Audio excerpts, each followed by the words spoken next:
네, 여러분 안녕하세요. 김현입니다. 지금 이제 목소리가 들리시고 화면이 PPT가 공유가 되고 있으면 설명에 참여에는 지장이 없으실 것 같습니다. 네, 혹시 뭐 불편하신 분이 있으면 네, 채팅창으로 말씀 좀 해주시고요. 혹시 이제 오디오가 안 들리는 경우는 화면은 보이는데 대체로 수신기 측에서 볼륨을 너무 줄여놓으셨거나 이어폰을 꽂지 않은 경우가 대부분이니까 확인 부탁드리겠습니다.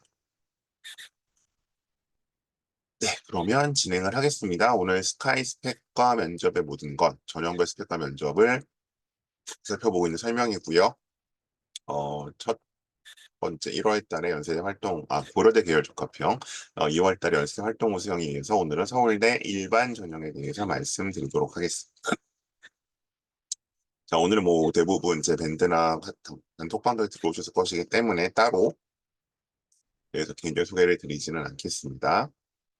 자, 이 설명에는 기본적으로 이제 서울연고의 주요 전형별로 이 전형별로 이제 타겟팅이 조금씩 다르죠. 대학들이 이제 뽑고 싶어하는 학생들의 약간 그런 타겟팅이 다른데 어떻게 다르고 그리고 이제 어, 다른 설명에 좀 차별화되는 부분으로서 세 번째 나와 있는 일단 면접 기출과 후기 분석. 그래서 다른 설명에서는 주로 일단 뭐 이런 내신이 어떻고 활동이 어떻고 이런 거 위주로 말씀을 드리겠지만 이 설명에서는 일단 서울대 일반 전형에 면접까지 포함을 해서 어떤 친구들이 지원을 하고 2단계는 또 어떻게 잘 통과를 해야 되고 그다음에 이제 아래 나와 있는 것처럼 지금 이제 당장 고3들 그리고 조금 이제 서울대 일반 전형을 생각하고 있는 고2나 고1 같은 경우는 어떤 점들을 해야 할지 그런 식으로 좀 말씀을 드려보도록 하겠습니다. 오늘은 특별히 이제 2주 전쯤에 이제 서울대 아로리에 24년도, 25년도는 아직 아닙니다. 24년도 학생들의 이제 그 약간 합불 스펙이 뭐 정확히는 합격자죠. 합격자 스펙들이 좀 올라왔어요. 그래서 그걸 중심으로 일단 요 두 번째 말씀을 좀 드리기로 하고요. 그리고 추가적으로 이제 여기 일단은 작년 서울대 Q&A 바탕으로 해서 항상 매년 질문이 나오지만 매년 답변을 드리게 되는 얘기들 좀 짚고 넘어가도록 하겠습니다. 제가 한 40분 정도 쭉 설명을 드릴 거고요. 그때 채팅창이나 DM 형태로 질문 남겨주시면 제가 확인하는 대로 답변을 드리도록 하겠습니다. 자, 먼저 26년 전형의 연속성과 변화를 보도록 하겠습니다. 이 전형의 연속성과 변화를 보는 이유는 한 가지입니다. 우리 고등학교 1년 선배들 혹은 2년 선배들까지 입결을 얼마나 신뢰할 수 있는가에 대한 얘기입니다. 그래서 전형이 연속성의 측면이 강하다면 작년 혹은 뭐 재작년까지도 연속성의 측면이 강하다면 그 입결들을 참고해도 되는 거고요. 뭐 예를 들면 서울대 교육학과 가는데 어느 정도 선배가 어떻게 됐다더라. 서울대 조선해양공학과를 썼는데 뭐 붙었다더라. 이런 것들이 될 거고요. 만약에 전형의 변화의 측면이 강하다고 하면은 청년 재정 입결을 그대로 쓸 수는 없겠죠. 그런 측면에서 전형의 변화를 살펴보는 데 의미가 있습니다. 우선 이제 조금 낯서신 분들에서 말씀드리면 서울대학교 같은 경우에 수시에서는 크게 두 가지 전형을 뽑습니다. 지역균형 전형이라는 게 있고요. 그다음에 지금 오늘 말씀드린 일반 전형이 있습니다. 지역균형 전형은 고등학교별로 2명씩만 이제 추천을 받아서 보내는 전형이고요. 일반 전형은 뭐 인원 제한 없이 일단 다 쓸 수 있습니다. 그래서 지금 요거는 일단 작년 전형 요강이니까 보시면 거의 그러니까 25년 2월 초로 예정대로 되어 있죠. 그 친구들이 가는 거고요. 기본적으로 1단계에서 서류 성적으로 2배수, 정원이 2배수를 뽑고, 그 2배수가 1단계 성적을 이제 안고, 50을 안고, 면접 및 구술고사로 나머지 50%가 반영되는 전형이라고 보시면 될 것 같습니다. 이게 뭐 50%니까 당연히 많이 들어가네라고 하실 수도 있지만, 서울대 같은 경우는 1단계가 워낙 뽑고 나면 이제 뭐 아주 비인기 학과를 제외하고는 학생들이 굉장히 균질하기 때문에 사실상 면접에서 갈라진다고 봐도 크게 틀린 말은 아닙니다. 그리고 이제 사범대는 이제 요 다른 학과가 다 치르는 면접 플러스 인적성 면접을 한 번 더 보게 돼 있습니다. 요거 면접 때 다시 한 번 더 자세히 말씀드릴게요. 그리고 뭐 여기 조금 수능 최저가 걸려있는 일부 아주 극일부 과들이 있고 서울대 일반 전형은 대부분 인식적으로 수능 최저가 걸려있지 않습니다. 자, 변화입니다. 우선 결론부터 말씀드리면 26년도 전형은 25년도와 거의 같습니다. 네, 전형도 별다른 변화가 없고 인원도 거의 비슷하기 때문에 이제 여기 나오는 한 두세 가지 정도가 변화의 전부입니다. 그래서 우선 작년 선배들의 입결을 최대한 참고하셔도 괜찮을 것 같다. 왜냐하면 이 학생부 종합전형은 제가 항상 말씀드리지만 우리 학교 1년 선배들의 입결이 가장 믿을 만한 자료입니다. 그리고 이제 작년도 사실은 그렇게 달라진 점이 사실 뭐 의대 증원 정도 빼고, 그러니까 그런 구조적인 원인 빼고 서울대 전형 자체가 달라진 점은 많지 않았기 때문에 재작년 입결까지도 꽤 믿을 만하게 사용하셔도 괜찮을 것 같습니다. 변화는 이 정도입니다. 그래서 이제 간호대학에서 MMI 형태, 그러니까 의대나 수의대나 치의대와 같은 형태 MMI 면접이 들어온다는 정도가 좀 바뀌는 거고요. 그다음에 이제 여기서 그 생활과학대학의 식품영양학과와 의료학과 면접에 좀 변화가 있습니다. 그래서 식품영양학과 같은 경우는 기존에 완전 이과 면접을 봤었는데 이제 문과 스타일로 사회과학 플러스 수학지시문, 요거 문과죠, 문과 면접도 볼 수 있게 되었고요. 그 얘기는 이제 문과 친구들도 쓸 수 있다는 얘기겠죠. 반면에 의료학과 같은 경우는 요 2번 유형 면접만 봤었는데 1번 유형 면접까지도 볼 수 있다. 이 얘기는 이제 이과 친구들도 수시 학종으로 써볼 수 있다라고 보실 수 있을 것 같습니다. 그래서 이제 이런 식으로 이제 문호가 열리게 되면 플러스와 마이너스 효과가 다 있습니다. 플러스 효과는 그 이과만 쓰다가 문과만 쓰다가 양쪽이 다 쓰게 됐으니까 좀 당연히 경쟁이 올라가는 경향은 부정할 수 없고요. 다만 이제 이 면접이 이제 뭐 오히려 약간 진입장벽 역할을 할 수도 있는 그런 경향이 있는데 기본적으로는 플러스의 측면이 더 크다고 보시는 게 맞을 것 같습니다. 그래서 이 두 과는 예년에 비해서는 아마 조금 더 타이트하게 잡아야 할 것이다. 자, 그리고 이제 뭐 이런 식의 이제 서울대 관련 기사들이 나는데요. 우선 이건 뭐 오늘 제가 말씀드리는 그 수시는 아니고 정시에 관련된 건데 이건 이제 제가 약간 통계 약간 기본적인 틀로서 조금 이런 거는 좀 감별해 내시라고 사실 그 제가 가지고 온 겁니다. 예를 들면 여기서 정시 합격 고교별 통계 분석이잖아요. 그죠? 근데 일반고 서울대 합격이 2015년 51%였는데 2020년 64% 늘었다. 그리고 자사고는 18%로 반토막이 났다. 그래서 특정 고교에 유리한 점이 없다. 뭐 이런 식으로 기사가 나오는데 이거는 사실은 입시를 하는 사람 입장에서 보면은 되게 좀 당황스러운 기사입니다. 왜냐하면 우선 자사고라는 게 여기서 전국권 자사고들은 별로 줄지 않았지만 25년부터 24년까지 약 그 만 9년 동안 광역 자사고들은 많이 줄었거든요. 네. 이제 그 광역 자사고가 생각보다 인기가 없다 보니까 뭐 예를 들면 뭐 서울대에서도 뭐 경문고라든가 뭐 몇 개 학교들이 많이 줄었죠. 그래서 그런 면에서 보면은 사실은 전체적인 인원이 줄었어요. 근데 이제 반토막 났다는 거는 이건 사실 분모를 고려하지 않고 얘기하는 거죠. 다음에 일반고 서울대 합격이 늘었다고 하는데 그럼 이 일반고가 어떤 건지 보셔야 돼서 제가 잠깐 뒤에 통계를 좀 가지고 왔어요. 이제 이거는 이제 올해 이제 그 서울대 합격자 수 어쨌든 베리타스 알파라는 걸 조사한 것인데 보시면 일단 여기 23, 24, 25 등록 보겠습니다. 아까 그 기사가 정시에 관련된 거였잖아요. 그러면 예를 들어서 자, 일반고 보죠. 학생고 같은 데가 이제 유명하죠. 이제 예를 들어서 23년도에는 23명이 붙었어요, 정시고. 근데 24년도에는 27명, 조금 늘었죠. 근데 올해는 많이 늘었죠. 30, 뭐야, 정시만 따져요. 37명. 같나요? 늘었죠. 10명 정도. 그러니까 무슨 얘기냐면 저희 말씀드리면 일반고가 늘기는 늘었는데 일부 일반고만 늘었어요.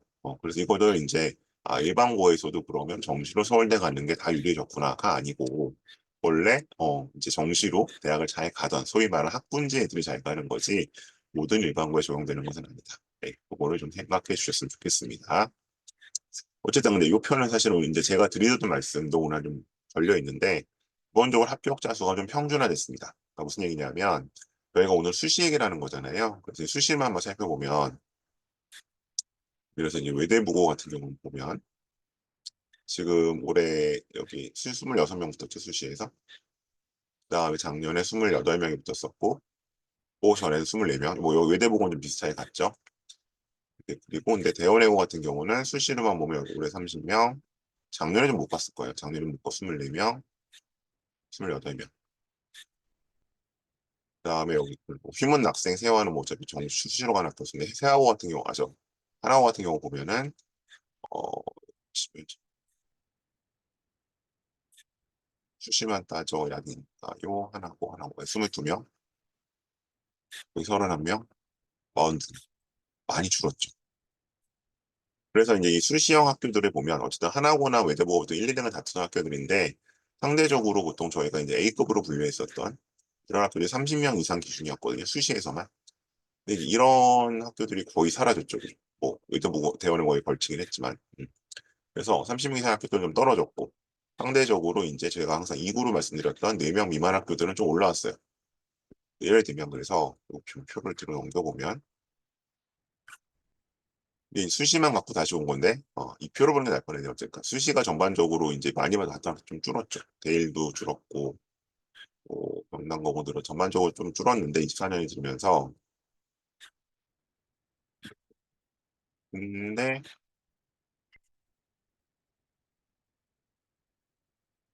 오히려 점점 줄어들었는데 그래서 이제 그 뒤쪽에 보시면 그 서너 명 가는 학교도 살짝 늘어나는 경향이 좀 있었거든요. 그래서 약간 이제 평준화되는 양상이 벌어졌다. 특히 문과 계열 쪽에서.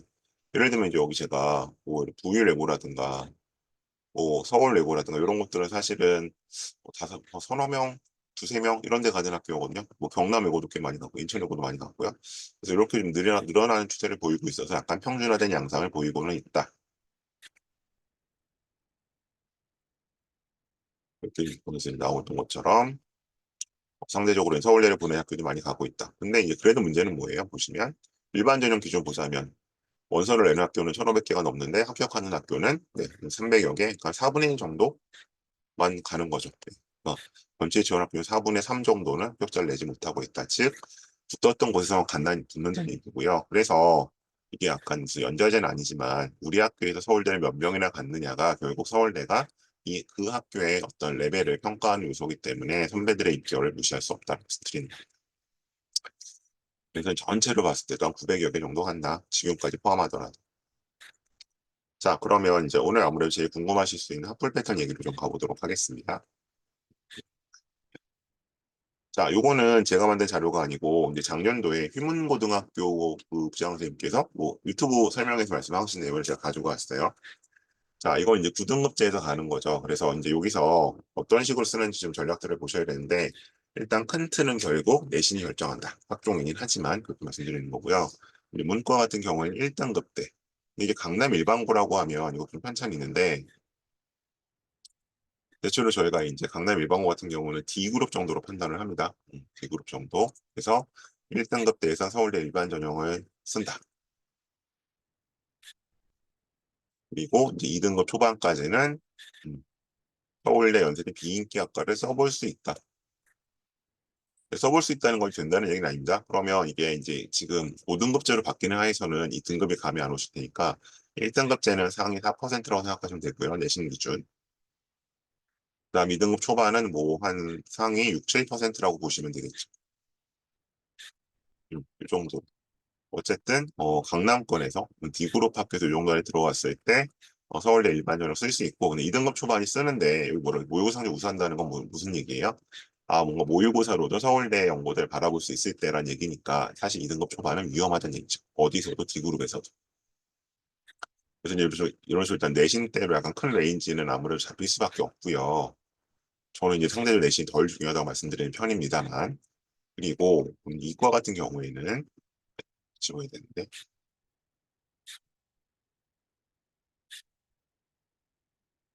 자, 자연계죠. 자연계에서도 이제 보시면 어쨌든 1등급 때는 서울대 공학계열 등 주원까지 쓴다. 그리고 2등급 초반까지도 공대 지원 가능하다. 비인기학과. 근데 상대적으로 여기가 공대 비인기학과니까 여기 어디도 들어가요? 그럼 자연대도 들어갈 거고요. 그다음에 이제 여기보다 조금 더 비선 농생대는 그 다음 정도까지도 2등급 초반에서 농생대를 합리적으로 지원할 수 있는 게 되겠죠. 그러니까 아무래도 이과는 위에 의대 메디컬이 있다 보니까 서울대가 약간은 이제 그 다음 스텝이 되는 경향성이 마찬가지로 여기서도 문제는 어떤 거예요, 이제? 이거는 이제 생기부가 굉장히 좋고, 접합성이 많고, 그 다음에 모의고사에 뒷받침이 있을 때 써라. 라고 생각하시면 될 것 같습니다. 그래서, 일단 기본적으로는, 제가 이제 이런 표로 이제 말씀을 드리는데, 이해를 돕기 위해서, 이런 식으로, 그러니까, 대학 입원 우리 학교의 수준이 A, B, C, D 어느 그룹이냐. 물론 이거 오피셜하게 존재하지 않습니다. 이건 공교등급제에 해당하기 때문에, 이건 제가 설명상의 편의를 위해서 말씀드리는 거예요. 요거는 이제 우리 학교 최근 3년 선배들의 수시 입결이 결정합니다. 정시는 상관없습니다. 정시는 학교 지분이 없기 때문에. 그랬을 때, 보통 저희가 서울대 연대를 내신을 차이 없게 잡으니까요. 어쨌든 A그룹에서는 3초중까지도 뭐 나름 쓴다. 그러면 당연히 비인기하고 포함되는 겁니다.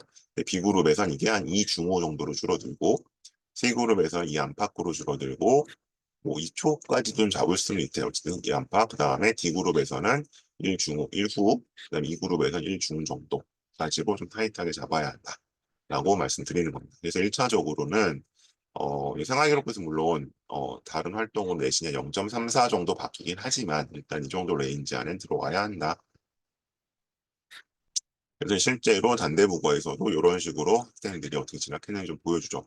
물론 이제 이거는 사실 뭐 이게 최근 성인이라고 하지만 이게 사실 코로나 시기 언저리 얘기이기 때문에 이 숫자를 그대로 이제 믿으시는 건 좋지는 않고 예를 들면 뭐 2.03으로 서울대 경영대도 같지만 이런 거는 되게 예외적인 거겠죠.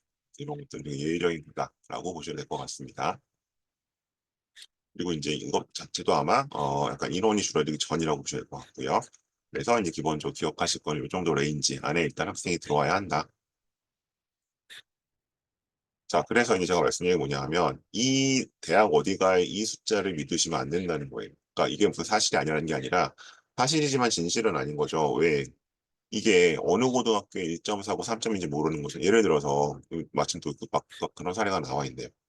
화학교육과인데 50% 컷은 1.3 몇이고 지금 70% 컷은 2.3점이잖아요. 너무 편차가 크잖아요.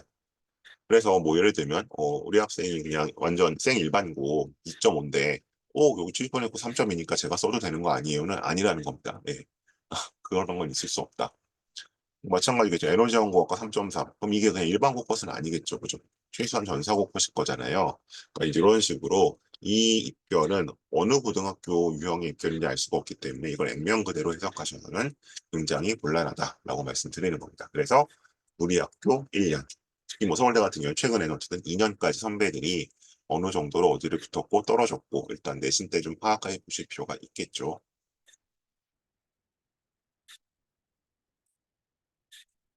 자, 어쨌든 내신을 말씀을 좀 드렸고요.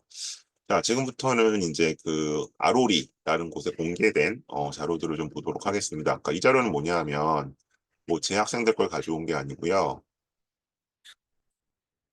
그 서울대학교 입시백진 아로리에 매년 이제 뭐 나도 입학 사정관에서 이렇게 과별로 세 학생의 사례를 줘요. 그리고 어떤 학생이 붙었을까요? 라고 물어보는데 허무하게도 이제 매년 세 학생이 다 붙긴 붙었습니다. 근데 거기서 이제 그럼 한번 좀 보실 거는 이래도 붙는 거라 저래 붙는 거라가 중요한 게 아니라 그럼 이들 중에서는 상대적으로 어떤 학생이 조금 더 잘 붙었을까? 조금 더 우선순위가 부여됐을까 좀 한번 확인해 보실 필요는 있는 거죠. 그래서 이제 이거는 제 나름대로 한번 가지고 좀 말씀을 드릴 볼게요. 일단 교육학과에서는 요 위에 순서는 뭐냐 하면 요거는 이제 사람들이 뽑은 순서예요. 예. 거기서 투표를 하게 돼 있거든요. 1순위, 2순위, 3순위를. 그래서 이제 제가 이게 오늘 오전까지 본 건데 어쨌든 그 사람들이 뽑은 순서는 A가 뽑혔을 것이다가 제일 많았고 투표로 B가 2등이었고 C가 3등이었어요. 근데 이제 저의 투표는 달라지는 게 저는 A가 3등이에요. 그다음에 여기 이제 그 BC가 제가 봤을 때는 정말 동률로 비슷한데 이거는 근데 만약 저는 그 상대적으로 본다면 그러니까 그냥 절대적으로 보면 C가 제일 이 교육학과에 좋아할 만한 사람이거든요. 근데 저는 상대적으로는 이제 만약 둘 중에 한 명을 뽑아야 했다면 만약 얘네들이 마지막에 걸렸다면 저는 B가 뽑혔을 것 같아요. 만약에 이제 여기가 이 A, B, C보다 우선 학생이 많아서 이 중에 누군가 떨어져야 하는 상황이 됐다면 자, 왜 그러냐면 자, 우선 A는 뭐가 문제냐? 이 친구는 뭐 이런 활동들이 있어요. 일단 전체 내신이 이 정도고 내신은 뭐 이렇게 직윤임을 감안하면 좀 안 좋기는 하죠. 그래서 여기 약간 감점. 그다음에 또 관련 교과 보는데 여기 기준은 뭐예요? 어, 자신의 어떤 이 사회나 수학 관련 과목들, 그러니까 교육학과는 교육공학이 들어갈 수 있기 때문에 수학 내신이 보조적으로 봅니다. 어쨌든 요 내신은 비슷하고 수학 내신은 상당히 좋죠. 내는 거고. 근데 이 자체 내신이 좀 안 좋으니까. 이거 모의 수업 활동 교육 관련 주요자는 책들을 읽었어요. 여기 괜찮아요. 자, 문제는 여기에요. 이 친구들 활동을 보면 제가 생기부 전체를 본 건 아니지만 이 친구는 1학년 때는 최소한 교육학과에 갈 생각이 없었어요. 음, 사회복지학과나 사회학과 쪽이었어요. 그러다가 이제 아마 2학년 제가 봤을 때 2학기 정도인 것 같은데 그때부터 아마 갑자기 생기부에 이런 활동들이 간 것 같아요. 이 아로리에는 이런 게 그 생기부가 나와 있는 게 아니기 때문에 뭐 그 시기를 확인할 수는 없는데 어쨌든 패턴이 그렇습니다. 왜냐하면 이제 보통 사회학과나 이런 데 가려고 하다가 조금 낮춰간다 이제 사회복지학과나 교육학과나 혹은 아동가족학과를 생각하게 되거든요. 근데 이 친구는 이제 교육학과 쪽으로 튼 것 같아요. 왜냐하면 이 장애인과 관련된 이 친구는 관심이 되게 많았어요. 그렇다고 특수교육에 관심이 있었던 것도 아니에요. 그래서 이제 제가 그렇게 보는 겁니다. 그리고 상대적으로 이제 뭐 다른 활동들에서는 뭐 입김이 좀 들어가니까 여기 이제 아마 그 아롤에 나온 활동들은 대부분 저는 2학 빨라야 2학년 1학기 때 들어간 활동 같아요. 1학년 때는 교육학과 쪽이 아니었어요. 그래서 상대적으로 어쨌든 그 부분에 있어서는 조금 다른 친구들보다 안 좋다고 봤고요. 다음에 이제 저는 여기서 가장 이제 교육학과에서 딱 좋아할 만한 애는 얘예요. 물론 이제 이게 좀 뭐 어떤 웹진에서는 2.60도 붙었어요라고 얘기하는데 이건 감점은 되겠죠. 하지만 어쨌든 사회 내신이 좋고 이게 정과목 내신이 이제 어쨌든 레인지 안에 들어가 있으니까 상관은 없고요. 그리고 얘는 1학년 때부터 굉장히 착실한 교육 관련 활동들이나 진로가 잡혀 있어요. 그래서 얘는 교육학과에 오려고 사는 애기 때문에 뭐 이 책이 이제 조금 아웃 오브 데이트 된 책이긴 하지만 5점 만점 4.25를 저는 줬고요.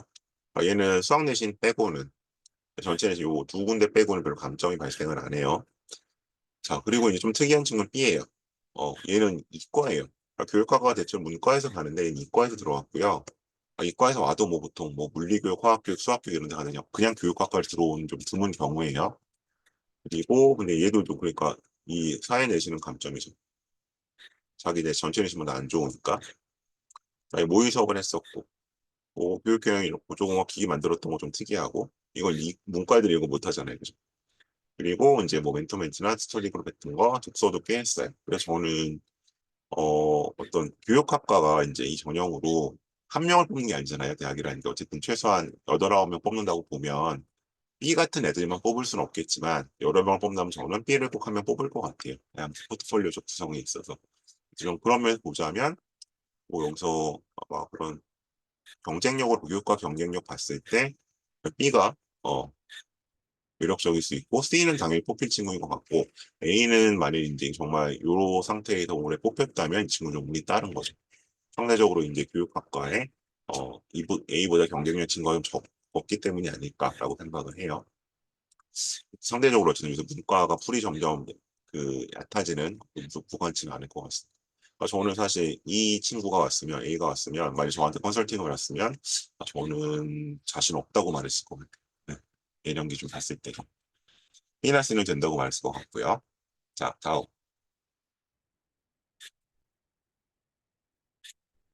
자, 조선해양공학과입니다. 저는 여기 요것도 이제 그 투표 결과고요. A가 가장 많이 1등 표를 받았고 C가 그 다음이고 B가 두 번째였어요. 근데 저는 좀 다른데 저는 B를 제일 좀 많이 점수를 주고 싶었어요. B가 1등이고 C가 2등이고 A는 오히려 조금 그랬는데 자 이유를 보시면 어쨌든 뭐 A 전체 내신 좀 깎이죠. 그러니까 저는 이 친구가 일반고들이기 때문에 일단 일반 지준 쪽에 가깝지 않은 생각을 했고 내신들은 좋아요.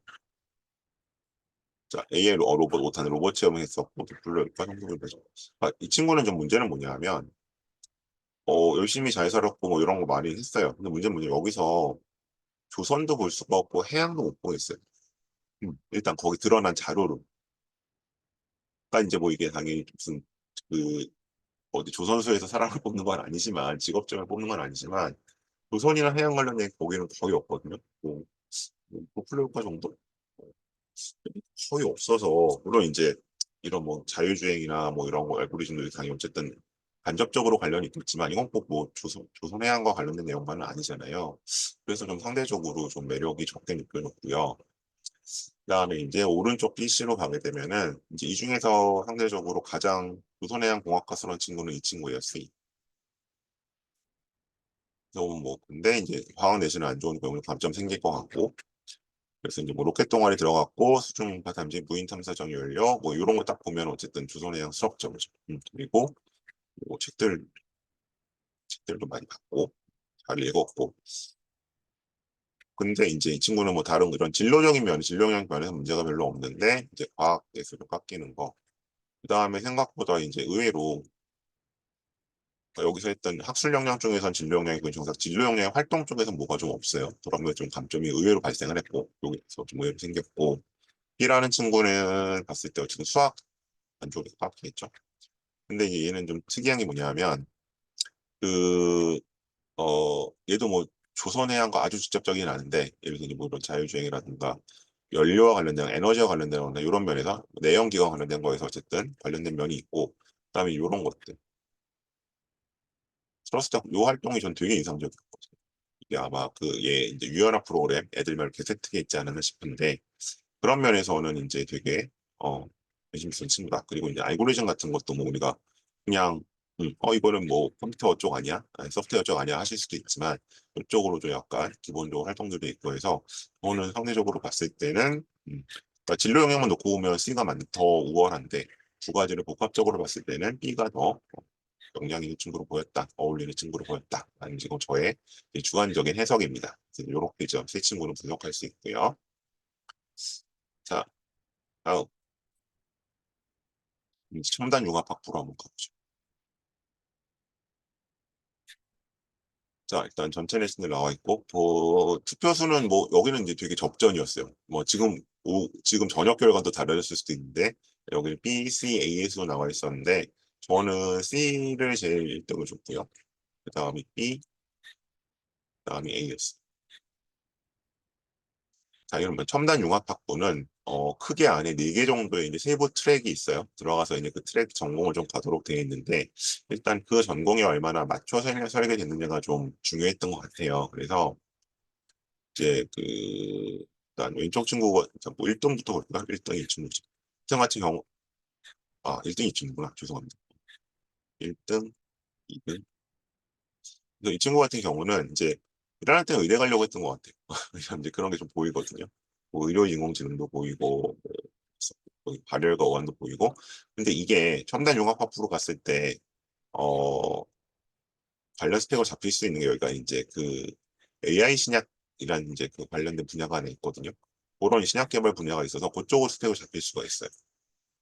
그리고 기본적으로 이제 뭐 양자생물학도 그렇고 코딩도 그렇고 그런 이제 AI 관련된 활동들이 기본적으로 잡혀 있죠. 저희들이 일반적으로 얘기했을 때 그래서 뭐 과학이 상당히 좀 빠지긴 하는데 요 정도에 좀 빠지는 거 정도 그리고 여기서 이제 약간 우리가 간접적으로 그럼 정확하게 이제 뭐 AI 신약이라고 딱 떨어진 키워드가 없다는 정도 빼고는 괜찮게 이제 보이지 않았을까 싶고요. 그리고 이제 사실은 이제 C 같은 친구는 뭐 만일에 사실 컴퓨터 공학과로 갔어도 별로 이상하진 않은 친구들이죠. 네. 근데 어쨌든 여기에 들어왔을 때가 이제 역시 이제 강점, 수학이라든가 과학이라든가 이런 어, 수치면에 있어서 꽤 어필을 했을 것 같다. 양자와 관련 부분들이 있는 부분들 그런 것들이 있고 이 친구는 C는 이제 있다 보면 재밌는 게 자기는 문과 공부도 열심히 했다. 그러니까 문과 세특을 주고 이과를 끌어오지 않고 그런 면에서 조금 좋은 평가를 받을 수 있었을 것 같고요. A는 전 잘 모르겠어요. A는 이제 아까 조선해양만큼은 아닌데 친구가 이제 이 친구는 데이터로 잡히죠. 데이터 사이언스로 잡히는 친구긴 한데 어, 그러기엔 또딱 뭔가 약간 도드라지지가 않아서 약간 이 정확하게 하고 싶은 게 뭔지 그래서 이 첨단 융합학부로 왔을 때 그럼 얘는 넷 중에 어떤 트랙을 가려는 걸까가 조금 의문시 되긴 했거든요. 그래서 저는 상대적으로 이제 A 같은 경우는 역시 조금은 이제 운이 좀 따랐던 경우 네, 그런 케이스가 아닌가라고 판단을 했습니다. 네, 이렇게 해서 일단 아로리에 올라놓은 약간 케이스 바이 케이스들을 말씀을 드렸어요. 그래서 학과별로 강단점도 좀 보여드렸고요. 그리고 이제 제가 맡았던 친구들 중에는 이제 이런 케이스 좀 있었어요. 그래서 이걸 이제 보여드리는 의미는 뭐냐면, 제가 작년 선배들의 입결이 가장 중요하다고 말씀드리잖아요. 근데 문제는 작년 선배들의 입결을 그래도 내신이라도 알 수 있으면 다행이잖아요. 이 친구들 생기부까지 알 수는 없잖아요. 그죠? 그래서 그때 하나 좀 우리가 생기부 상태가 어땠는지 파악해보는 것 중에 하나는 이런 식으로 카드를 어떻게 썼는지 보는 거예요. 그럼 지금 보시면 왼쪽은 2그룹 1중이고 오른쪽은 A그룹 4축중이잖아요. 그러니까 내신의 차이도 꽤 레인지가 크죠. 근데 이제 얘네는 3개만 썼고 얘네가 못 썼어. 그럼 일단 이렇게 되면 뭐예요? 얘네는 모의고사가 되게 잘 나왔던 애들이구나. 뭔가 정시로도 뭐 최소한 연고대는 갈 수 있으니까 일단 이렇게 쓸 수 있는 거죠. 그래서 이제 그렇게 썼던 경우라고 보시면 될 것 같고 하지만 여기 보시는 것처럼 얘는 어 고대 이뭐 물론 사과보긴 했지만 이 최저도 못 맞출 만큼 성적은 생각보다 안 나왔다. 그래서 현역들의 한 80%는 자기가 계속 받던 점수를 못 받습니다. 그러니까 원점수는 받는다고 쳐도 결국 이제 이거는 상대적인 백분위 싸움이기 때문에 그 백분위가 안 나온다. 이제 리스크 테이킹 했던 경우라고 보시면 될 것 같고요. 어쨌든 얘는 6모나 9모까지는 잘 나왔겠죠. 자, 그래서 이제 용감 무모 케이스라고 말씀드렸고, 다음에 두 번째 경우는 이제 D그룹 1점대 후반, A그룹 1점대 후반. 그래서 이렇게 쓴다. 문과죠, 계속. 그래서 이제 보시면 얘가 내신 좋아 보이지만 사실은 뭐예요? 실제로 내신은 따져보면은 친구들은 사실 비슷한 정도라고 보셔야겠죠. 이 그룹 그 단계 차이가 3개가 있고 1.0 정도 차이가 나니까. 그래서 이제 A그룹 2점대 후반은 D그룹 1점대 후반과 비슷한 내신으로 본다라고 생각하시면 돼요. 있어요. 그다음 세 번째 인재력 이과로 넘어왔는데 혹시 D그룹 2초, E그룹 1부지만 얘네들 결국 비슷한 수준의 내신을 갖고 있는 친구들이라고 보면 될 것 같고요. 근데 이제 상대적으로 이 친구들은 위에 거를 면서 강하게 들어갔고 얘도 뭐 얘는 이제 서울이 좀 낮춰서 간 거죠. 그 스마트 시스템 연동대 새로 생긴 거에 갔으니까. 그래서 밑줄 친 거는 이제 1단계 합격을 한 거고 최종적으로는 안 된 겁니다. 그다음에 골드체는 최초합을 한 거라고 보시면 될 것 같습니다. 그래서 이제 이걸 보시는 요령 중에 하나는 이 생기부가 주로 어디로 돼 있구나 사실은 무슨 과를 쓸 때 나타나요? 주로 고대를 쓸 때. 특히 이 고려대 궤적을 쓸 때 썼다면 그 친구가 이쪽이 이 과가 원래 가르는 과구나 혹은 연대 화로 그 두 군데에서 나타나죠. 왜냐면 서울대는 보통 하향을 하는 경향이 있기 때문에 그렇게 보시는 게 맞습니다. 네 번째 케이스 잠깐 보시죠.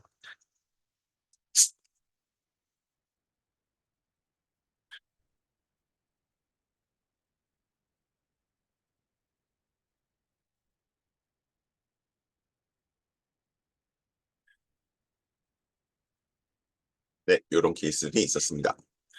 그리고 24년 케이스인데요. 이거 조금 이제 1년 전 거기 때문에 저 지난 설명도 말씀드린 적이 있어서 필요하시면 다시 좀 보면서 말씀을 드릴게요. 자, 면접으로 가겠습니다. 그 서울대 면접 같은 경우 기본 추가 질문이 핵심일 수밖에 없는데요. 우선 자, 대인 면접은 이제 서울대에서 이렇게 얘기를 합니다. 서류 기반 면접이 있고 제시문하는 면접이 있다. 근데 이건 서울대만이 아니라 뭐 지금 대학에 가려고 하는 면접은 결국 크게 두 가지로 나눌 수 있습니다. 그래서 이 서류 기반 면접은 지금은 내는 서류가 이제 생기부밖에 없죠. 저희가 생기부 면접이라고 부르는데 그냥 전통적으로 생각하시는 우리과 왜 왔어요? 2학년 때 이 활동에 설명해 보세요. 이런 면접이라고 생각하시면 맞고요. 제시문 면접은 기본적으로 이제 문항 형태를 주고 준비를 약간 준비 시간을 준 다음에 그 문제를 이제 발표를 하고 추가 질문을 받고 그런 형태로 진행되는 면접이라고 보시면 되겠습니다. 그래서 이제 이 지역균형 전형에서는 생기부 면접을 하고 있고요. 의대 빼고 그다음에 오늘 이제 보신 일반 전형에서는 이제 문제풀이 형태의 면접을 하고 있습니다. 자, 그런데 이제 서울대는 좀 복잡해서 이제 요런 이과 같은 경우는 기본적으로 수물화생지 중에서 해당하는 문제들을 풉니다. 자기 전공 단위에 맞춰서 일단 푼다고 보시면 되고요. 문과 같은 경우는 조금 달라서 이제 소위 이제 저희가 상경계열부터 얘기를 하는데 경영, 경제, 농경제, 소비자, 의료, 그다음에 이제 자전, 자유전공까지는 수학 플러스 사회과학을 풉니다. 그러니까 여기 보시면 요 수학 문제와 요 사회과학 문제 두 세트를 푼다고 생각하시면 되고요.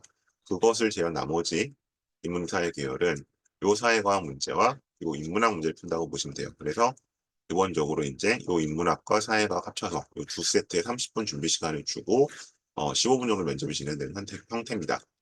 근데 이제 이 문제만 보고 오해하시면 안 되는 거는 문제는 상대적으로 쉽습니다. 문제는 상대적으로 쉬운 편이고 연대 고대에 비해서 여기의 핵심은 이제 추가 질문에는 얼마나 답을 잘 하느냐 형태이기 때문에 사실상 거기서 변별력은 갈라지는 거고요. 그래서 이제 그 2020년이죠. 21학년도 면접이 있었던 그 코로나 3차 대유행으로 막 한창 심각했을 때 그때 이제 뭐 연대 고대는 다 이제 비대면 면접을 돌리거나 뭐 아니 면접을 심지어 안 보는 학교도 있었고 생략하는 그런 있었는데 그때도 서울대는 애들을 불러서 대면으로 마스크를 2개씩 씌워서 면접을 봤습니다. 왜냐하면 이 추가 질문을 하는 형태의 면접이기 때문에 그만큼 서울대 면접은 최초 답변보다는 추가 질문이 중요하다라고 말씀드릴 수 있습니다. 그다음에 이제 MMI 형태로 나오는 건 이런 형태의 면접들이고요. MMI는 이제 기존의 제시문 면접과 다른 게 여기 보시면 이렇게 이제 제시문을 주는데 문항을 미리 안 줘요. 그러니까 여기 지금 앞에 수학이나 뭐 사회과학이나 인문학은 다 문학은 문제가 있었잖아요. 질문이 있었잖아요. 근데 예, MMI는 이걸 주지 않고 이제 2분 동안 준 다음에 내가 어떻게 답변할지 또 뭘 물어볼지 미리 좀 판단을 해서 답을 해야 된다는 특성이 있습니다. 그리고 이제 작년에 처음으로 사범대 인적성 문제가 공개가 됐는데 네, 보시는 것처럼 이런 면접을 한 번 더 본다라고 생각하시면 될 것 같아요. 그리고 이제 목차에 있었던 것처럼 이제 그 원래는 서울대가 여기 보시는 것처럼 오전 문제, 오후 문제가 따로 있었거든요. 그래서 뭐 보통 오전에 한 12명, 오후에 12명 정도 시험을 봤었는데 올해 좀 이상하게 예년과 다르게 그냥 이 오전 오후반 구분을 없애버리고 그냥 쫙 봤어요. 아침부터. 그러니까 막 마지막에 끝난 애들은 점심도 못 먹고 막 2시, 3시까지 있었거든요. 근데 이제 이유를 들어보면 이제 두 가지가 있는 것 같아요. 어쨌든 그 조금 어쨌든 뭐 오피셜하게 얘기는 안 했지만 그냥 하는 얘기는 이게 오전반, 오후반을 하게 되면 다른 문제를 풀잖아요. 그리고 면접 조도 다르죠. 근데 이제 이게 뭐 오전에 12명, 오후에 12명 했으면 뭐 우리과 정원이 예를 들면 10명이면 10명 뽑아가면 오전에 12명 중에 5명, 오후에 12명 중에 5명 뽑아야 되잖아요. 그게 뭔가 약간 불합리하다, 불공정할 수 있다고 판단한 것 같아요. 그러니까 학생들한테 불공정하다고 판단할 건 아닌 것 같고 서울대의 어떤 성격상 봤을 때 별로 오전에 뽑고 싶은 애가 더 많았는데 뭐 반대일 수도 있고 오히려 못 뽑았다. 5명으로 제한이 걸리는 바람에 그래서 그냥 통 털어서 뽑자라는 얘기가 좀 있었어요. 그래야 이제 뽑을 수 있는 거 아니냐 라는 얘기가 하나 있었고 두 번째는 이제 어떻게 보면 이제 이 문항을 내는 데 있어서 약간 한계에 다다른 게 아닐까. 이제 10년치가 지금 기출이 공개가 되다 보니까 사실 어, 고대는 사실 진짜 그랬고 서울대 같은 경우도 이 문제 퀄리티가 조금 들쑥날쑥한 경우가 있거든요. 그러다 보니까 어쨌든 이 두 가지 이유로 해서 약간 좀 변형된 걸 왔었는데 그래서 학생들이 많이 힘들었죠. 면접 선서가 뒤로 밀릴 경우에는 그래서 다시 이건 좀 얘기가 나오고 있는 것 같긴 합니다. 근데 어쨌든 작년도에 이거를 오전 오후반 구분 없앴던 거는 이게 이제 마치 죽음의 조처럼 죽음의 조처럼 이제 여기서도 몇 명에서 몇 정해놓다 보니까 얘가 뒷조에 있다는 이유로 앞조로 왔으면 당연히 뽑히래였는데 약간 이런 경우를 조금 해결해 보자는 게 아니었나라고 좀 저희가 짐작하고 있습니다. 이 면접이 이렇게 이루어지고요. 요거는 실제로 면접했던 친구들이었는데 네, 서울대 면접은 생각보다 훨씬 어려울 수 있다 말씀드렸습니다. 자, 그럼 이제 고3, 그 다음에 고1이 체크포인트 좀 가겠습니다. 일단 요게 굉장히 화두죠. 잠깐 보실게요.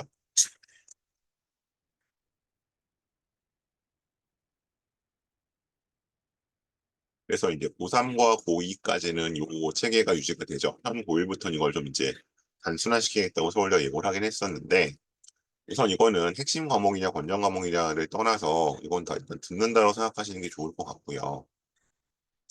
그래서 이제 아까 뭐 조선해양공학과 아까 학생들 사례 살펴봤었는데 미적분 기하 들어야 되고 물리원 들어야 되고 확통 들어야 되고 이렇게 당연히 근데 이제 물리투까지는 듣죠. 예, 그렇게 된다는 거. 그래서 이제 가장 질문이 이렇게 많이 나와요. 그러면 뭐 땡땡 과목 안 들으면 떨어지나요? 그럼 이제 저희 답변은 이렇습니다. 땡땡 과목 안 듣는다고 해서 떨어지진 않습니다. 하지만 붙은 애들을 보면 다 들었을 겁니다. 이렇게 되는 거고요. 그리고 이제 뒤에 아까도 이렇게 과목들이 나와 있습니다. 대체로 이제 그 이과 과목, 이과들이고 문과는 사실은 이제 경제학부 정도만 나와 있죠. 하지만 우리가 이제 문과 같은 경우는 뭐꼭 명시적이지 않다고 하더라도 상대적으로 우선 과목 이런 거 존재한다라는 게 사정관들의 얘기입니다. 그리고 첨단융합학부 같은 경우에는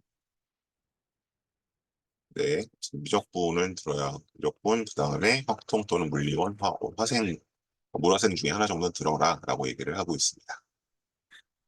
그래서 이거 먼저 듣는 걸 원칙으로 하셔야 되는 거고요. 그다음에 요거는 서류 평가 방법에 대해서 이제 작년에 공개된 자료입니다. 아직 올해 거는 아마 한 6, 7월, 6월 대가 올라올 것 같고요. 그래서 원래 이렇게 세 가지를 얘기하고 있고,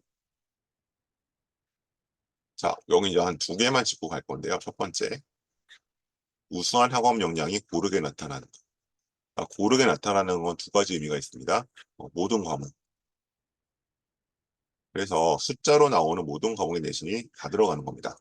특히 이제 외고에서 뭐 전공을 내시는 반만 들어간다. 아무런 근거도 없고 이상한 얘기들 나오는데 그거 아닙니다. 다음 두 번째, always입니다. 그러니까 뭐 3년 내내 내가 계속 뭐 1점 중반을 유지했다. 나는 3점 중반부터 1점 중반까지 올라갔다. 어디 가도 좋냐? 당연히 3년 내내 1점 중반이겠죠. 그렇게 되는 겁니다. 다음이요. 요건 이제 학생들 얘기니까 요거는 이제 실제로 홈페이지에 올라와 있습니다. 그다음에 여기서 나오는 이제 호기심과 도전적 태도. 호기심과 도전적 태도가 뭐예요? 뭐 물리2 애들이 안 들을 것 아니 아니 물리1 내신 안 할 것을 안 들었어요. 그런 얘기 안 통한다는 얘기죠. 그다음 교육 자원을 적극적으로 활용했는가? 우리 학교는 뭐 고급 물리가 안 열어서 못 들었어요. 그럼 공동교육까지 좀 들었어야 하는 얘기입니다. 자, 다음 뭐 이쪽 공동체 의식은 사실은 굳이 꼭 그 회장, 부회장 경험이 있을 필요는 없습니다. 그냥 동아리 체장 정도면 충분합니다. 그래서 이런 식의 얘기들을 보실 수 있고요. 그리고 이제 뭐 계속 그 서류 평가 방식에 대한 얘기 제가 이거 지난번 설명할 때 약간 질문도 받았었는데 이제 그런 얘기 들으셨나 봐요. 이제 학생이 전부 2등급 문을 열었다. 일반고에서. 2등급 이제 뭐 2등급 1등이다. 그러면 이거는 사실상 1등급처럼 봐줄 거다. 라는 말씀을 들으셨대요. 저는 이거 현실적으로 불가능한 것 같아요. 네. 왜냐하면 어쨌든 2등급은 2등급이잖아요. 억울하지만 그게 일단 있고 이제 이렇게 되려면 예를 들어 뭐 평균을 보고 표준 표시를 보고 얘가 그럼 2등급에서 어느 부분에 있는 원점수를 같이 따져서 봐야 되는 건데 사실 그렇게까지 보기가 어렵거든요. 서류를 볼 때. 저희들도 그렇게까지는 안 봐요. 등급 보고 다른 거 사실 활동을 더 보게 되지. 그래서 뭔가 2등급 앞이다 아니면 내가 뭐 3등급에서 몰려왔다. 이거를 대학에서 반영해 줄 거다. 혹은 앞등급과 똑같이 봐줄 거라는 거는 희망 고문이지 실제로는 그렇게 되지 않을 것이다. 라고 제가 이거는 말씀을 드려요. 이거는 제가 이제 저희 또 전직 입학사정관에 관한 스터디가 있으니까 거기서 확인을 해도 다시 한번 말씀드리겠습니다. 근데 현실적으로 그럼 불가능합니다. 그다음에 이수한 과목만으로 판단하지 않는다. 그러니까 요거죠. 여기 이제 보시는 것처럼 얘는 왼쪽 A에는 물투, 화투를 들었고 B에는 화학 실험과 뭐 이런 거 들었으니까 얘가 더 뭔가 더 좋은 과목 들은 거 아니냐. 뭐 이제 소위 말해서 이제 과목 위계상으로 봤을 때, 예. 근데 단순히 그 사실만 갖고 판단하지는 않는다는 거죠. 그리고 이제 사실 더 안 좋은 경우는 뭐예요? 화투를 안 듣는데 화학 실험을 듣고 이제 이러면 안 좋게 보는 거죠. 그런 일이 발생한다. 전공 연계 이수 과목 말씀드렸고요. 그다음에 공동교육 과정 이수해야 된다는 말씀드렸고요. 서류평가 방식은 이제 수치로 환산할 수 없는 학생부 역량을 입체적으로 파악한다. 이런 요소들 다 공통적으로 본다. 창체 중요합니다. 자꾸 이제 그 협조 안 하시는 분들이 창체를 지나치게 경시하시는데 그렇지 않습니다. 지금 세특은 어느 정도 상향 평준화가 됐는데 기본적으로 학교의 어떤 지분, 학교의 인프라가 드러나는 게 창체이기 때문에 창체에서 오히려 차이는 제 생각에는 점점 벌어지고 있어요. 다음 이렇게 세 가지 본다. 이거 다단계 평가하는 얘기 나왔었고요. 자, 다음 이제 고2나 고1 좀 장기적인 대비로 가겠습니다. 심화탐구와 독서라고 제가 제목을 잡긴 했었는데 그 이제 교과 성취도에 있어서도 뭐 중요한 경우는 나와 있지만 이렇게 이제 나와 보실 수 있고 요새 학생의 사례들 제가 아까 말씀드렸던 거예요. 실제 여기 아론에 나왔던 사례입니다. 그래서 이거를 이제 내신을 너무 집착하실 필요 없다는 말씀 제가 드리는 거고요. 제가 보여줬던 것처럼 어쨌든 기준은 뭐냐면 요거 여기 전체 내신 안 나와 있기는 한데 어 그 필요한 과목들 예를 들어 교육학과 지금 교육학과죠. 네. 교육학과 케이스에 교육학과는 기본적으로 사회 관련 내신이 가장 중요한 거죠. 사회 관련 내신이 자기 정과목 내신을 좋아야 감점이 발생 안 할 겁니다. 그렇게 이해하시면 되고요.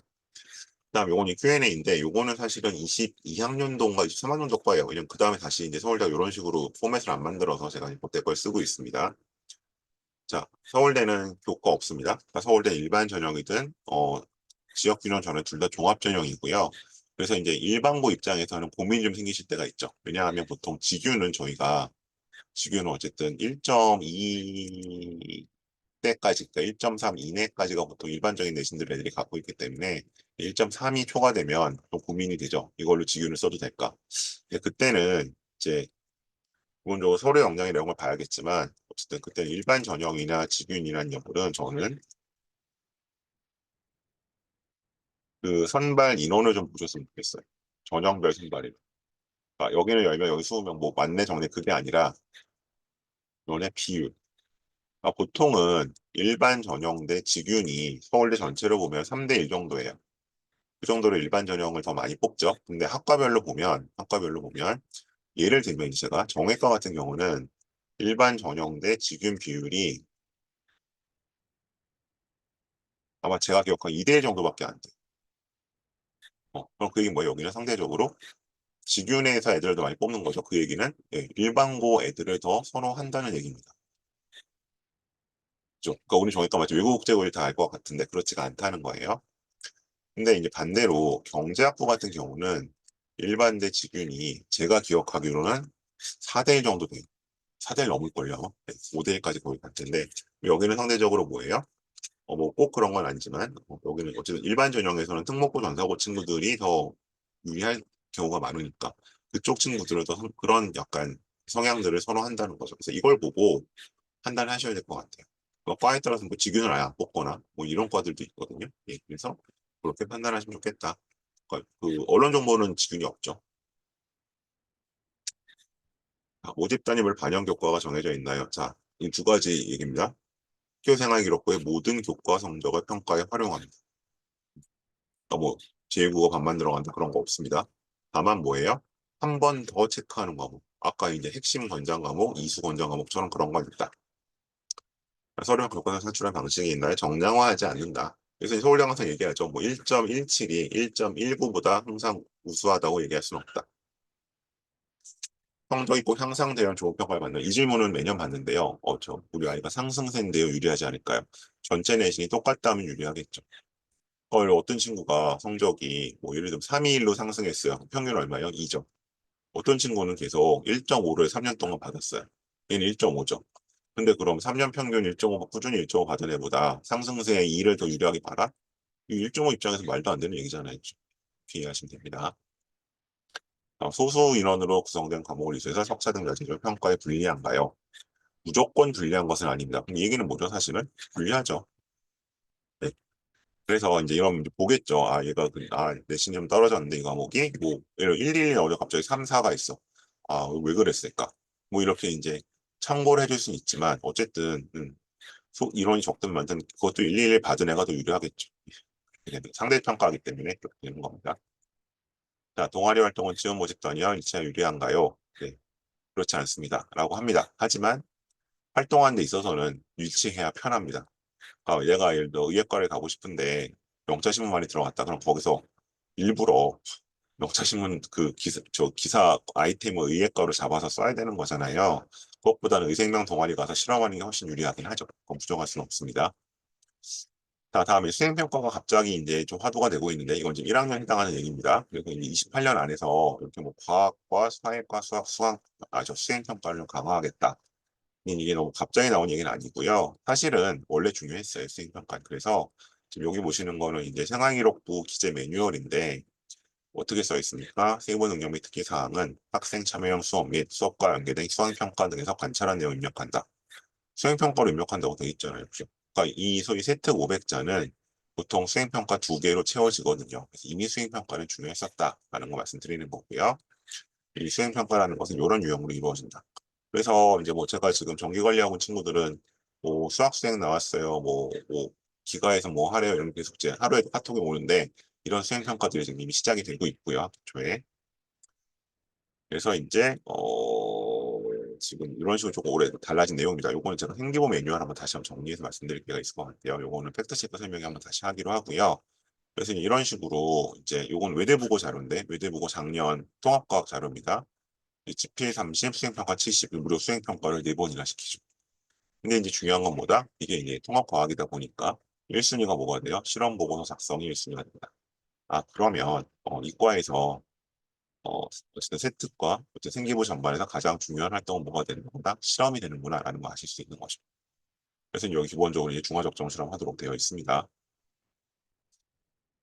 그리고 이제 이런 소논문 기재가 가능한 과목들 듣고 기재하셔야겠죠. 네. 그리고 이 수업량 유연화는 빠졌습니다. 그렇기 때문에 이제 고1들 입장에서는 이 개세특이 없는 대신에 창치에 들어가게 되어 있는데 아무래도 이제 분량은 그대로인데, 그러니까 개세특이 있을 때는 플러스 500자가 되는 거였지만 지금 창체 중에 포함되는 걸로 바뀌었기 때문에 아무래도 좀 불리해지죠. 그래 특히 이제 일반고 입장에서는 조금 더 아쉬워질 수밖에 없다라고 말씀드릴 수 있어요. 뭐 어쨌든 근데 올해부터는 어쨌든 창체를 개별화해서 써라. 너무 당연한 얘기는 지금까지 안 그랬죠. 이 얘기 나오고 있다. 그리고 이제 이 자율 안에 주제 탐구도 가능해졌다. 그래서 꼭 주제 탐구라는 것은 세특에만 써야 하는 건 아닙니다. 창체에 써도 되는 거고요. 이미 앞서 보셨던 A급, B급 학교들은 그런 식으로 생활기록부를 채워왔습니다. 자, 이 간단평가 툴, 이건 뭐 여러 말씀드렸던 거니까 다시 설명드리진 않을게요. 여기서 종합내신, 전공교과, 내신 따져봐야 되고, 비교과, 역량, 기타 활동까지 가야 된다. 이 5개를 종합적으로 보는 것이 종합전형이다. 서울대 일반 전형도 마찬가지다. 네, 일단 여기까지가 제가 오늘 설명드릴 내용인 것 같고요. 지금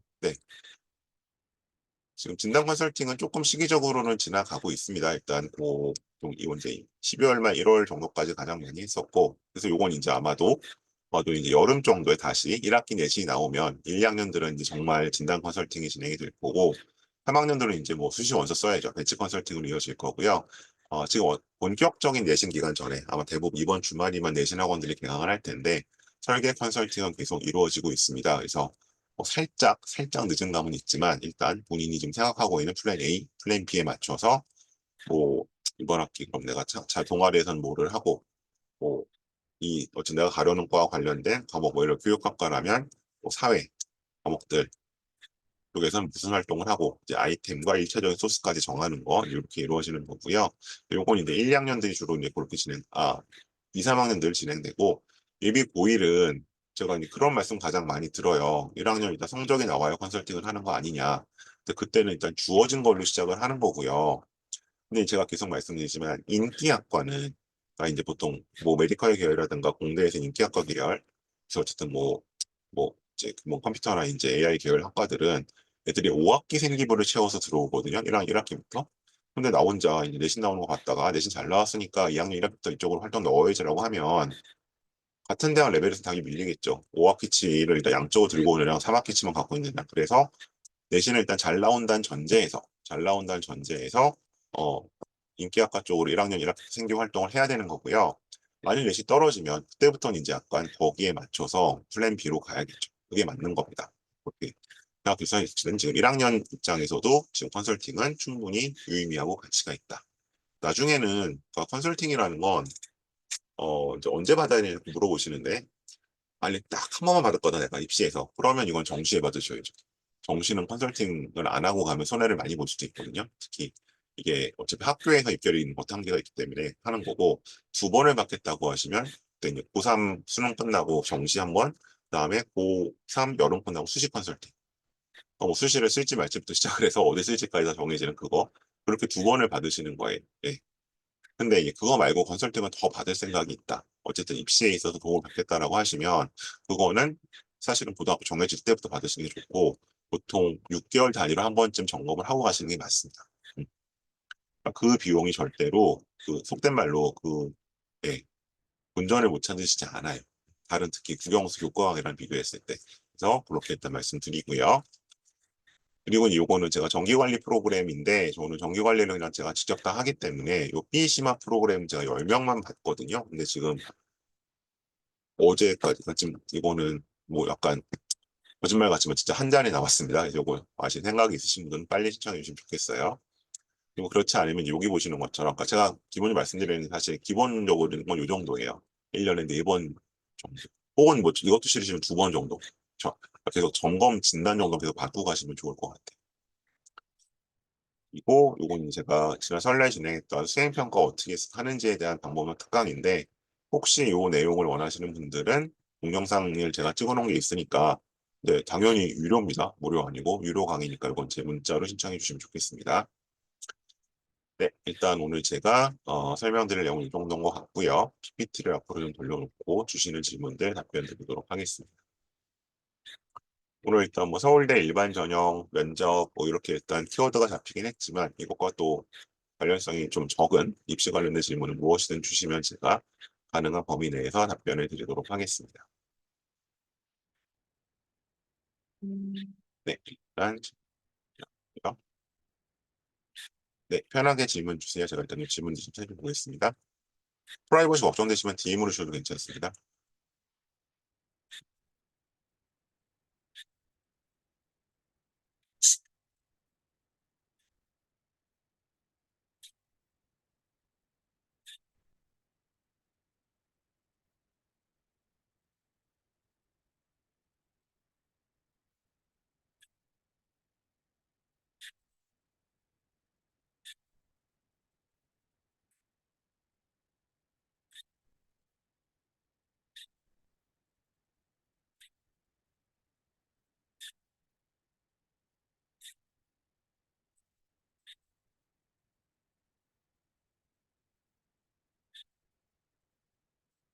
네, 첫 번째 건 공개로 주신 거니까 그냥 제가 봐도 읽어도 되는 거죠?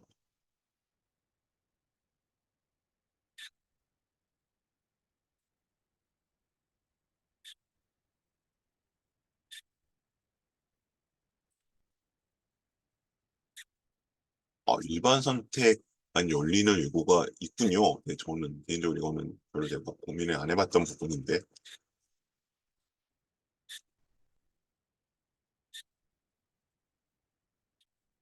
근데 이게 만일에 그 상경 계열을 쓰실 거면 사실은 미적을 하기는 해야 되거든요. 그래서 이제 그냥 확통 미적을 다 들으시는 방법도 있을 것 같고요. 그렇지 않으면 이제 개수를 채워야 되니까, 어,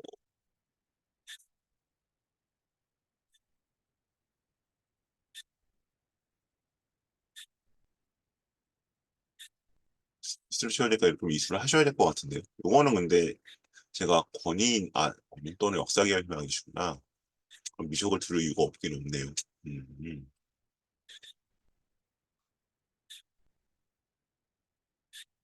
요건 이제 지원 자격이나 거기 관련된 문제라서 제가 권위 있는 답변을 해드리기는 어려울 것 같고, 예, 저는 사교육에 있기 때문에 이 부분은 이제 정확한 건 학교에 확인해 보시는 게 맞는 것 같아요. 그러니까 아마 이 학교에서 제 선배들이 그러면 어떤 식으로 이 기준을 충족시켜서 갔는지가 될 것 같고요. 그다음에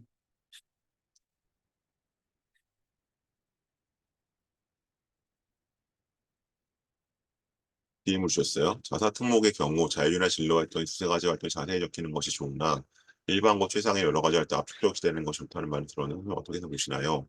저는 전혀 동의하지 않습니다. 네, 여기에 대해서. 그러니까 우선 여러 가지 활동이 압축적으로 기재가 되면 그게 뭔지 알 수가 없고요. 그리고 이제 일반고 같은 경우는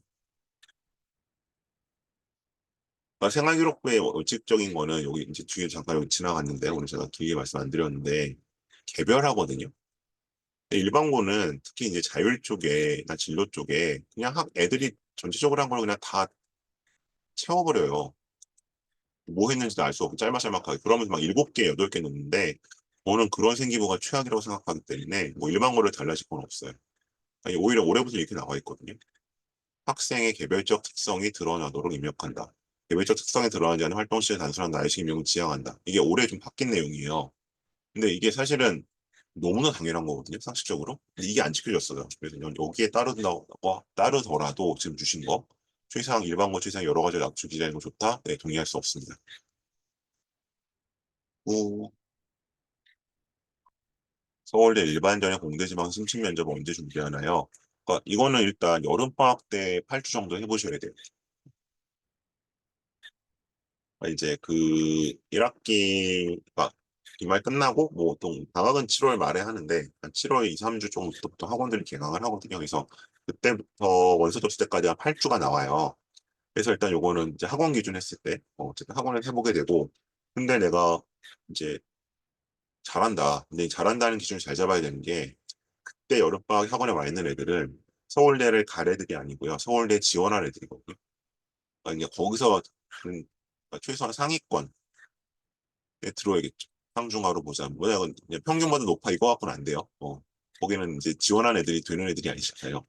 근데 그래서 어쨌든 난 되게 잘하는 것 같아. 라고 하면은 쉬죠. 뭐 이제 9월 초, 그러니까 그럼 이제 9월 중순부터 수능 때까지는 안 하다가 1차 발표하고 뭐 6일인가 있으니까 하고 가는 거고 나는 그냥 그런데 싶으면 계속 해야 되죠. 그렇게 생각하시면 됩니다. 그리고 이제 이 면접이 제가 어제도 전화 상담이 왔었는데 그 서울대 뭐 일반 전형 공대를 쓰지만 그렇다고 뭐 연고대를 안 쓰진 않잖아요. 그러니까 그럼 연대는 아마 뭐 추천이 아닌 이상 면접이 다 있고 고대도 계적성 면접이 있고 이러다 보니까 기본적으로 이제 여름방학부터는 최소한 주 1회 정도는 면접 학원을 다닌다고 생각하셔야 돼요. 네, 혹시 또 다른 궁금하신 점 있을까요?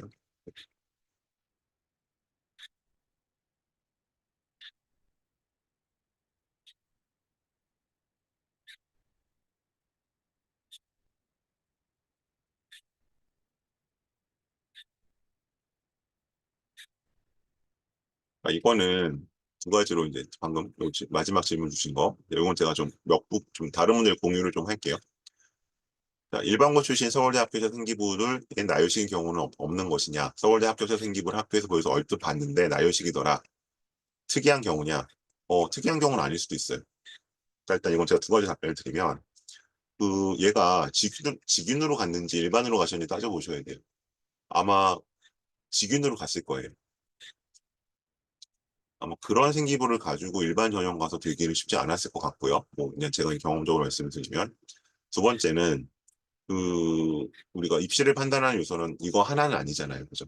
근데 뭐 예를 들어서 얘가 뭐 압도적으로 내신이 높다라든지 예를 들면 아니면 창체 쪽의 활동은 조금 그렇게 기술 잘 안 됐는데 뒤에 뭐 세특이 뭐 굉장히 얘가 우월하다든지 그런 걸로 이제 극복은 가능할 수 있겠죠. 근데 어떤 경우에도 생기부를 나열식으로 쓸 이유는 없어. 그러니까 이제 이거는 자꾸 학교가 그렇게 쓰는 걸 정당화시려는 방법인 것 같아요. 이게 편하니까. 사실 그 수백 명의 학생들을 어쨌든 창체는 담임 선생님 쓰시는데 뭐 20명, 30명을 다 하나하나 다르게 써주시는 건 불가능하죠. 근데 그래도 서울대 직윤급이면 해주셔야 될 것 같긴 한데요. 생각에는.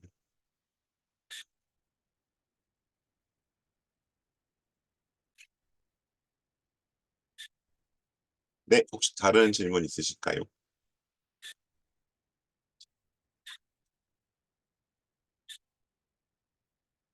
필요하시면 요거는 제 업무용 휴대폰 번호니까 이쪽으로 문자 남겨주시면 될 것 같고요. 네, 다른 질문도 없으시면 오늘도 이 정도로 마무리를 하겠습니다. 고맙습니다.